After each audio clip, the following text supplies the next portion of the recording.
Hello po sa lahat. Let's prepare our hearts and get ready to worship to the Lord. Create in me a heart that is clean, 'cause I want to be who you want me to be. Depths of my soul, the depths of my soul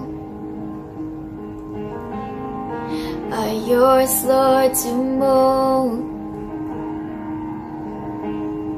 'Cause I wanna be who you want me to be. Holy Spirit, fill me and overwhelm me. Holy Spirit, use me for your glory. Here's my life, let it be a living sacrifice. Oh, that I am surrendered into your hands. I surrender.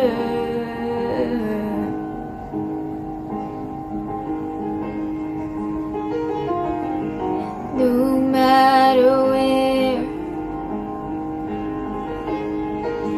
no matter when, Lord, I will go where you want me to go. So Holy Spirit, fill me, overwhelm me. Holy Spirit, use me for your glory. And here's my life, let it be a living sacrifice.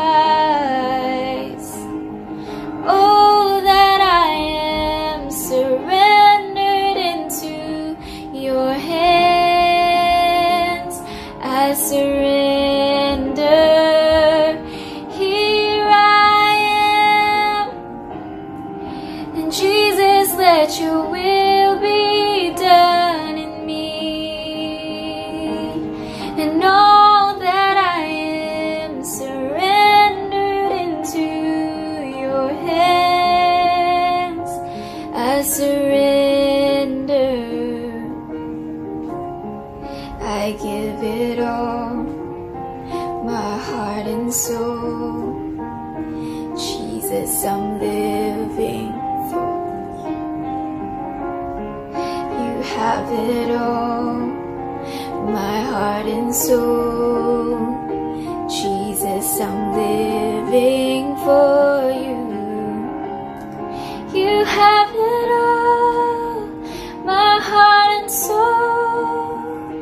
Jesus, I'm living for you. You have it all, my heart and soul. Jesus, I'm living for you. Let it be a living sacrifice. All that I am, all that I am, surrendered into your plans. I surrender. Here I am. Jesus, let your will be done in me.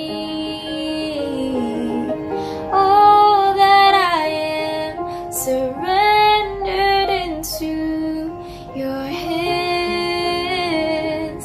I surrender.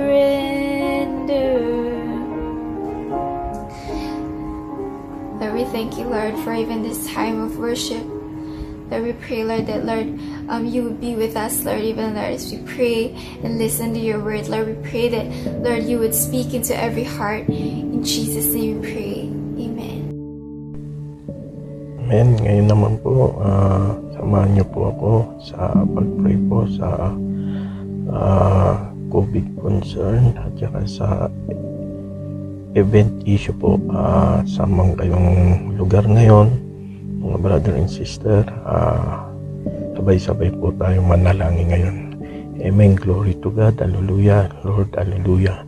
Lord, sa gabing ito, Panginoon, dumadalangin kami, Panginoon, na may sakit po sa mga COVID po, Panginoon.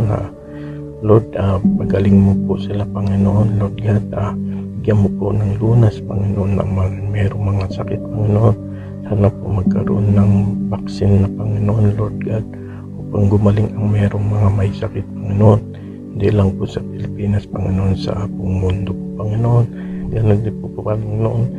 Dinadalangin po, Panginoon, sa mga crisis po, Panginoon. Sana po magkaroon na po ng mga trabaho, ang mga nawalan po, Panginoon, upang meron silang mga biyaya na matatanggap, Panginoon. Ganun din po, Panginoon, sa protection mo, Panginoon, sa pag-iingat mo, Panginoon, sa aming mga ginagawa, Panginoon, sa aming mga araw-araw sa trabaho, Panginoon. Ingatan mo kami, Panginoon. Lagi niyo po kaming gagabayan, Panginoon. Iiwas mo po kami, Panginoon, sa anumang kapahamakan, Panginoon. Lord God, hallelujah. Lord, ganun din po, Panginoon, sa buong mundo, Panginoon.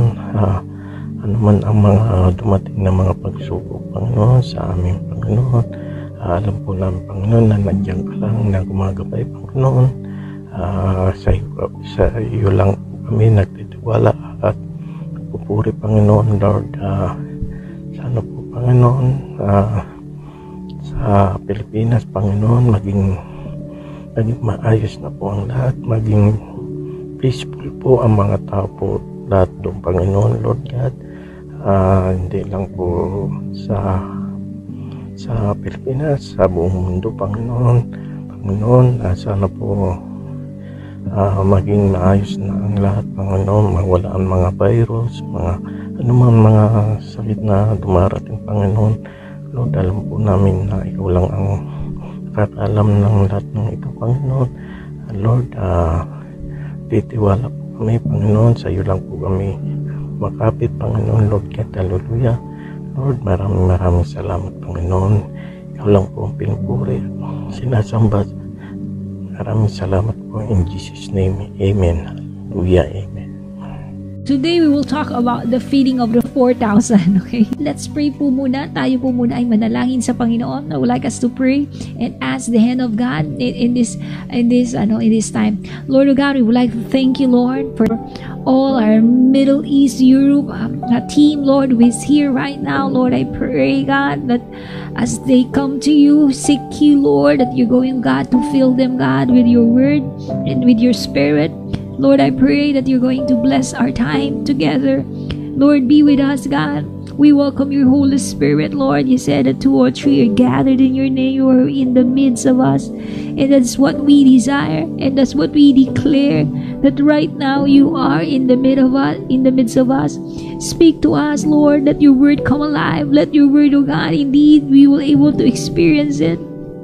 Don't put this just on a part of our knowledge of who you are, but let us experience who you are, because you are a living God who never stops doing great things, and that's what we believe, and we will keep on declaring, God, that your word will become a word that will penetrate in our spirit and will give us a new level of faith to rise up, stand up, oh God, and experience your miracle in our life, because you are a God of miracle. So Lord, we give you praise for what you're going to do and accomplish. Welcome you.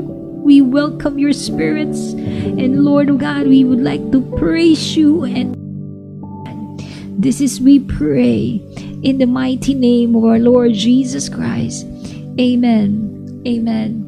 And amen. Hallelujah. We're going to read it in Mark chapter 8 verse 1 to 10. Okay, yan. Okay, verse 1. So let's dive into our word today. So sabi po rito, Mark chapter 8 verse 1. About this time, a large crowd has gathered. So this one is another new crowd. At sabi rito, and the people ran out for food again. So Jesus called his disciple, told them, I feel sorry for these people, for they had been here with me for 3 days, and they have nothing left to eat. Okay? So if I send them home hungry, they will faint along the way. Ibig sabihin, maaari silang mahimatay o mawala ng malay kasi ibig sabihin, definitely, they don't have water, they don't have any more food. And then, for some of them have come a long distance. Okay? Let's continue reading. Verse 4, his disciple replied, how are we going to supposed to find enough food to feed them out here in the wilderness? So Jesus asked, how much bread do you have? 7 loaves. Okay? So, nakita niyo yung kaibahan, ha? Doon sa feeding of the 5,000, okay? Sa feeding of the 5,000, ilan yung loaves na meron sila? Remember kung ilan? 5 loaves and 2 fish. So, sa feeding of the 4,000, meron naman silang 7. Okay, 7 loaves of bread. So makita niyo yung kaibahan. So, ibig sabihin, they're still on the same, in the midst of wilderness. Parehas din yan. Pero kaibahan, yung resources nila, magkaibang measure. Ang resources ng feeding of the 5,000 is 5 loaves and 2 fish. Pero sa feeding of the 4,000, 7 naman. 7, okay? So, 7, naman sila? 7, kumbaga 7 bread, no? So, that's why, makita natin dito, this is a different account. Pero you can see, sabi nga natin, you can see na yung how again the disciples again question Jesus and also so surprised, no? Kasi kung ba't tinanong na naman si Jesus on how they're going to feed again, no? So but as we move forward, sabi na, so Jesus told all the people to sit down on the ground, okay? Then he took some 7 loaves, okay? And then thank God for them, okay? Pinagpasalamat ni God yung meron sila. And then he broke them into pieces and gave them to his disciples, who distributed the bread to the crowd. Okay? And a few small fish were found too. So Jesus also blessed this and told the disciples to distribute them. Okay? So, but this time, nakita natin yung fish, hindi sinabi kung ilan. Okay? So, few fish. I don't know how few it is, but ganun din. Blinness ni God. Pinagpasalamat niya ito. Then they ate as much as they wanted. Afterwards, the disciple picked up 7 large baskets of leftovers. Okay? So, again, another difference na naman po ito, no? Kasi doon sa feeding of the 5,000, tandaan na doon sa feeding of the 5,000, ang natira is 12 baskets, okay, na leftovers. Ibig sabihin, ganun karami yung natira, no, na pagkain. And then dito naman sa kanila is 7, okay, 7 na loaves of baskets ang natira. Okay, then let's continue. Okay, let's continue our word. And then these were, ito na, binigay na yung datos kung ilan ang kumain. So these were about 4,000 men in the crowd that day. And Jesus sent them home after they have eaten everything that they could. So he got into the boat with them, okay, with his disciples, and crossed over to the region of Dalmanuta. Okay, Dalmanuta. And then this is the end of our story. So may the Lord bless His word. May the Lord bless His word. Alam niyo, one of the good thing about our text today, alam niyo po ba? One thing I really like about our text today, who Jesus is same, no? Makita natin na God always concerned. Lagi siyang concerned to those people who followed Him, to those people who believe on Him. And here makita natin, alam ni Jesus, na all throughout ng pagsunod ng mga taong ito, 3 days, sabi nga, on a row, no? They never failed to seek the Lord. Alam niyo po ba, I believe, to those of you, I would like us to, maybe this may be the word of God to you, to those of you who always come, you still make time, you still open your link, you still make time. And I don't believe that you follow me. I believe that you follow the word of God that you've been hearing here. And I believe that the Lord will honor your desire to hear His word. At alam mo po ba, si God ganun eh. Pag nakikita ni God na talagang nagbibigay ka ng effort, sumunod sa Kanya, pag nakikita niya nagbibigay ka ng effort, na talagang, I will make time, God. Kasi alam niyo po ba, giving time to God, is po talaga, it is an intentional. I believe God will honor that. Kasi alam ni God yun. Na willing ka na talagang, God, I will make time. Na Lord, I know I had a lot of, sabi nga natin, squeeze schedules, but you make time. No? I believe God will honor that. Kasi ganun si God.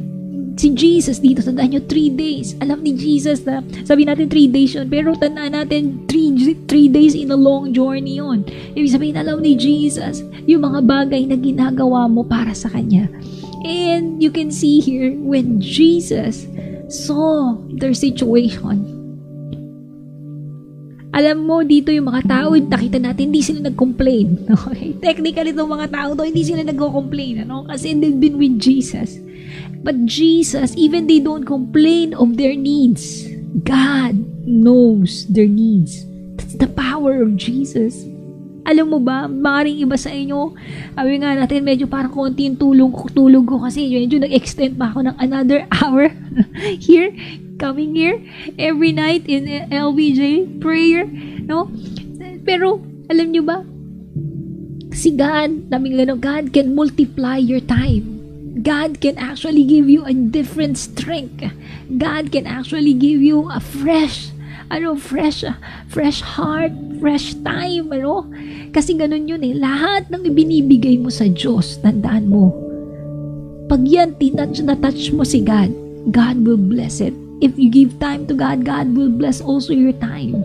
Pag nagbigay ka ng effort kay God, bibigyan ka rin niya ng lakas na parang hindi naman ata ako napuyat, parang hindi naman ata ako napagod. Parang mas malakas pa ako. Kasi why? Because you give it to the Lord. Don't underestimate the things na ginagawa mo para sa Diyos. Kasi pag pinaginawa mo yan para sa Diyos, I believe God will bless it. And this here, nakita natin, hindi lang sila nabibless technically ng word ni Jesus, kundi ano pa? Alam ni Jesus yung needs nila. Ano yung needs nila? They need food. Kailangan nila ng pagkain sa time na to. So makita natin si Jesus, He deals our needs, no? Binideal niya yung mga pangangailangan natin. Actually, kahit nga, sabi nga rito, they never ask, but God knows. And when God knows, He's going to give it. He's going to help you, no? To do that. Tandaan nyo rito, they cannot provide food in the wilderness. Ibig sabihin, may mga bagay na alam na pangangailangan mo, na alam ni God, na hindi mo kayang ma-provide sa sitwasyon mo ngayon. But because these people give their effort to come to Jesus, make time for God, make time for Jesus. What Jesus did, God make a miracle in their lives. I don't know, this might be the message of God to some of you today. Maybe yung iba sa inyo, bakit ba ako magbibigay ng time dyan every day? Magdadasal, ganyan-ganyan. You don't give time to me. Actually, you give time to the Lord. And if that is really your heart, I believe may mga bagay na ginagawa na si God sa buhay mo na kahit hindi mo pinagdasal, binibigay niya. Kasi ganun kabuti ang Diyos. Ganun kabuti ang Panginoon. God knows your heart. And when you touches the heart of God, He's going to make a touch of miracle in your situation. Whatever it is, I'm telling you right now. Because that's who He is. Amen. So talagang napakabait po ni Lord, and He is really a good God, at He is always faithful sa kanyang mga promises sa ating mga buhay. Kung nangungusap man ang Panginoon sa iyong mga puso, at narinig mo yung mensahe niya ngayon at may pangungusap ang Panginoon sa iyo. So, I encourage you, mga kapatid, na talagang mahal ka ng Panginoon. Nagpakamatay siya para sa iyo at para sa atin lahat, para tayo ay mabigyan ng buhay na walang hanggan na pinapromise niya doon sa mga tao na nanumbalik sa Kanya. Huwag mong titingnan kung ano man yung mga kasalanan mo, anong laki na kasalanan mo na nagawa, dahil kaya Kanyang patawarin. So, gusto kong sumunod ka sa mga panalangin na ito at buksan ang iyong mga puso, ang iyong puso para sa Kanya, na imbitahan mo siya na maging personal na tagapagligtas mo sa iyong buhay. So, tayo ay manalangin. Panginoong Hesus, salamat o Diyos sa pagmamahal mo sa akin. At salamat sa iyong mga salita sa gabing ito, na ikaw, O Lord, ay mabait sa akin.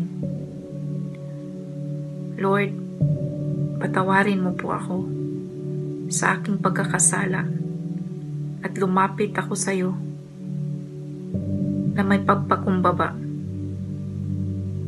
Salamat sa iyong pagmamahal at salamat na ikaw nagpakamatay sa cross para ako bigyan ng buhay na walang hanggan. Patawarin mo ako, Diyos, sa lahat ng aking pagkakamali. At sa mga oras na ito, tinatanggap kita bilang Diyos, tagapagligtas ng aking buhay. At Panginoong Hesus, ikaw na ang manguna sa aking buhay mula ngayon. Ito aking dalangin sa ngalan ni Jesus. Amen. So, amen. So, salamat kapatid, no, kung ikaw man ay nag-follow sa sumunod sa panalangin na ito. So, I congratulate you dahil ang Diyos natuwa sa iyong desisyon. Ito ay ang pinaka-best na desisyon na ginawa mo sa taon na ito. So, salamat at congratulations. And kung gusto mo pang lumago sa iyong pananampalataya at gusto mo pang makilala ang Panginoong Hesus bilang isang Diyos sa buhay mo, so please, meron po kaming free online course na ito po ay ang Basic Steps to Your New Faith Journey. Ito po ay free at wala po itong bayad. So please, i-click lang po yung link na nasa videos natin, sa mga videos natin, at mag-register po kayo. At ngayon naman, pag-pray po natin yung mga prayer requests ng ating brothers and sisters. So let's pray po. Lord, I pray for the prayer request for Sister Beth. Lord, I pray, Lord, na kayo po yung magbigay sa kanya ng kalakasan sa kanyang trabaho, Lord Jesus.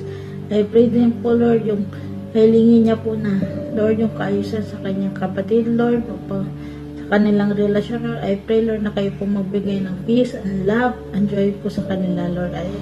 And also, Lord, na miracle healing po sa kanyang ate at mga kapatid po, Lord, sa kanilang mga karamdaman, Lord Jesus. Lord, thank you, Lord Jesus. Lord, I pray also, Lord, kay Sister Mylene, Lord.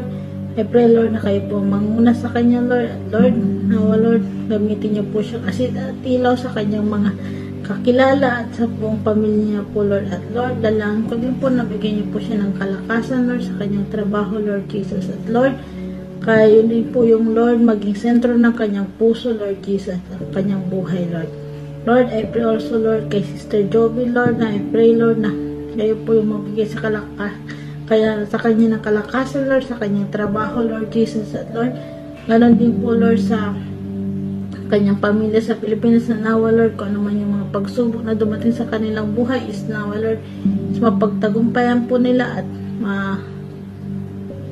Lord, is kayo po yung maging sentro po, Lord, at kayo din po yung maging mabigay sa kanila ng faith, Lord, strong faith po, Lord Jesus. At Lord, Jesus name, Lord, I pray also for Sister Carmela, Lord, sa family niya po, Lord, na nawa, Lord, kayo po magbigay ng kalakasan, Lord Jesus. At Lord, bigyan niyo po siya, Lord, ng kalakasan, Lord, lalo sa kanyang trabaho, Lord Jesus. At Lord, sa kanyang pamilya, Lord, na malayo po sa kanya, Lord.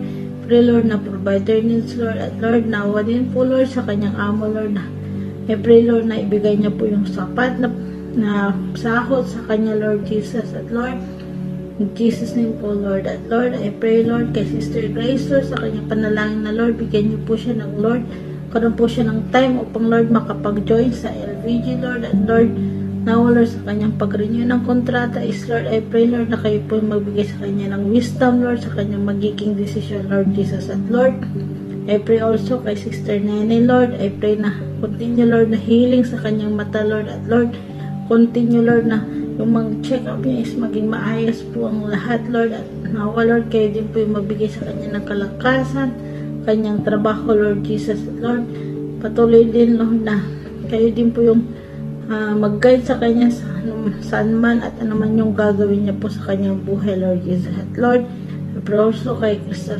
Crisanta, Lord Jesus, na nawa, Lord, tulungan niyo din po siya sa trabaho niya. Bigyan niyo po siya ng kalakasan, Lord Jesus. At Lord, patuloy, Lord, na bigyan niyo po siya lang na maging strong yung pananampalataya niya sa inyo, Lord Jesus. At Lord, alam ko din po, Lord, na may plano po kayo sa bawat buhay niya at sa pamilya po niya, Lord. And continue, Lord, na provider needs po, Lord, financially, Lord Jesus. Maraming salamat po, Lord. Yun po sa prayer request po ni Sister Winnie, Lord. I pray, Lord, na miracle healing sa kanyang anak na si Jose, Lord Jesus. At Lord, I pray also, Lord, na kayo rin ma-provide ng kanilang pangangailangan, Lord Jesus. At Lord, I pray, Lord, na kayo po magbigay ng kalakasan sa kanila physically, emotionally, spiritually, in Jesus' name. Lord, I pray also kay prayer request ni Sister Nimpa, Lord. I pray, Lord, na sa kanyang brother Louie, Lord. I pray, Lord, na yung assessment po niya at OWA po niya is maging maayos na po at magkaroon po siya ng wisdom sa lahat ng kanyang gagawin, Lord Jesus, in Jesus' name. Lord, dalangin ko din po ang prayer request ni Sister Jeanette, Lord. I pray na kayo din po yung mangusap sa kanya, Lord, at gamitin niyo po siyang asin at ilaw sa kanyang pamilya at sa mga nakakakilala niya po, Lord. At Lord, I pray, Lord, yung sa kanyang abatid, Lord, at magkaroon na po ng kaayusan, Lord. At Lord, magkaroon ng forgiveness sa bawat isa, Lord Jesus. At Lord, I pray also, Lord, na bigyan niyo po siyang kalakasan, Lord, sa lahat ng trials na kanyang pagdadaanan, Lord, at pinagdadaanan ngayon, Lord Jesus. Lord, pray also kay Sister Olive, Lord, sa kanyang kahilingan, Lord, na Lord, pinyo, Lord, na provide niyo po yung pangangailangan niya, financially, Lord, sa kanyang planong pagpapagawa ng bahay, Lord Jesus. At Lord, I pray also, Lord, na healing sa kanyang nanay, Lord, sa kanyang karamdaman, in Jesus' name. At Lord, I pray also kay Sister Elvira, Lord, sa kanyang nalangin sa miracle healing sa kanyang asawa, Lord Jesus, na nawa, Lord, pagalingin niyo na po yung kanyang asawa, Lord,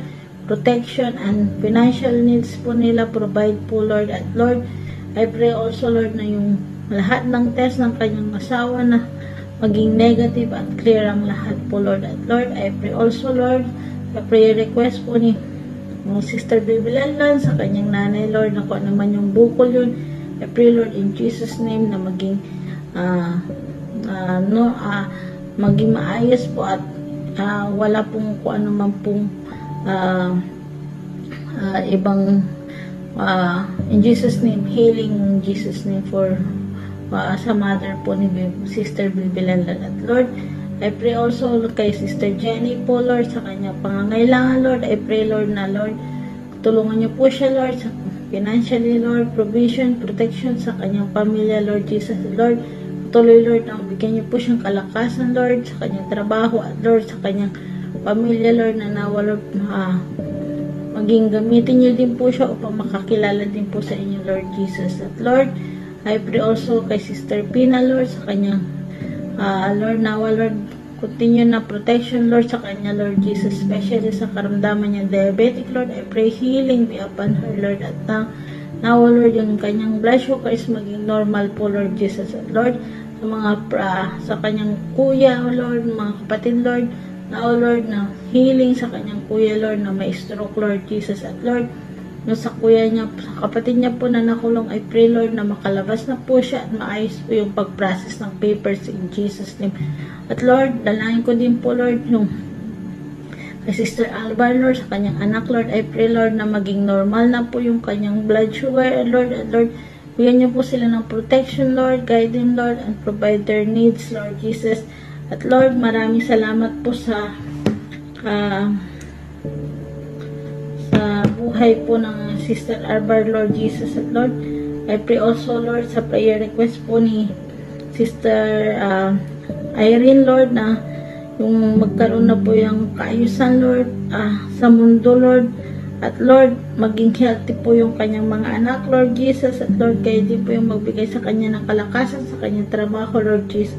At Lord, sa prayer request din po ni Sister Emily Sanita Ramos, Lord, na magkaroon ng pasahurin ng maaga, Lord, at magkaroon po ng improve ang kanyang business, Lord Jesus. At Lord, nawa din po yung guidance at maging mabait na din po yung kanyang amo in Jesus. At Lord, sa prayer request po ni Sister Chris Ann, Lord Jesus, I pray, Lord, na Lord,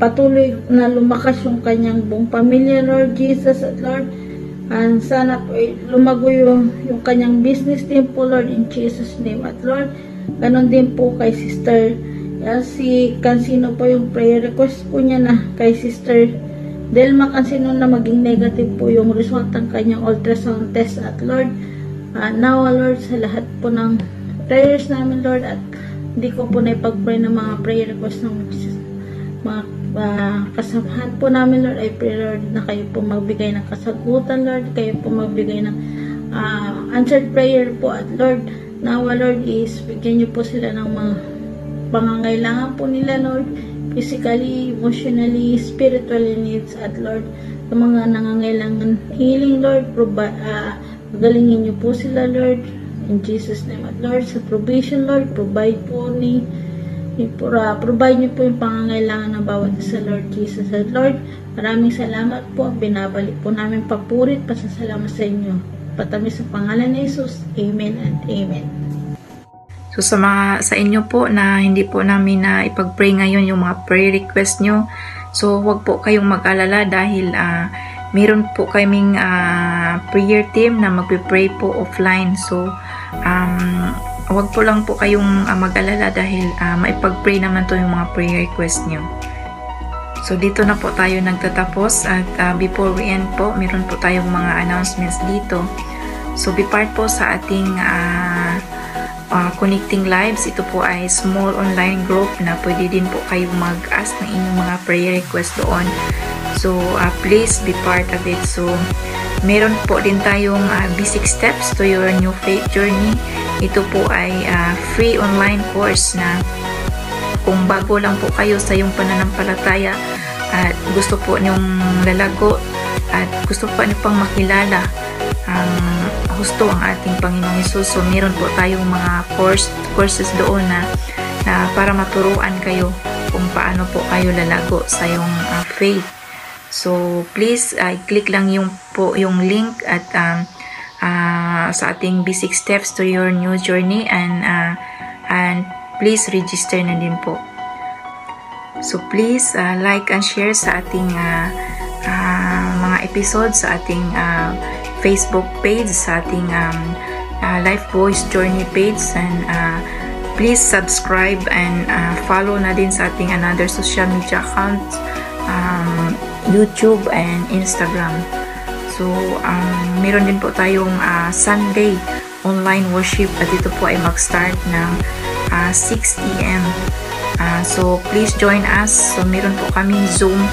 Kung gusto po nyong mag-join sa amin sa Zoom, so please approach lang para mapadalan po kayo ng link. So dito na po tayo nagtatapos at ito na po yung mga announcements natin at I hope na bless po kayo and God bless everyone.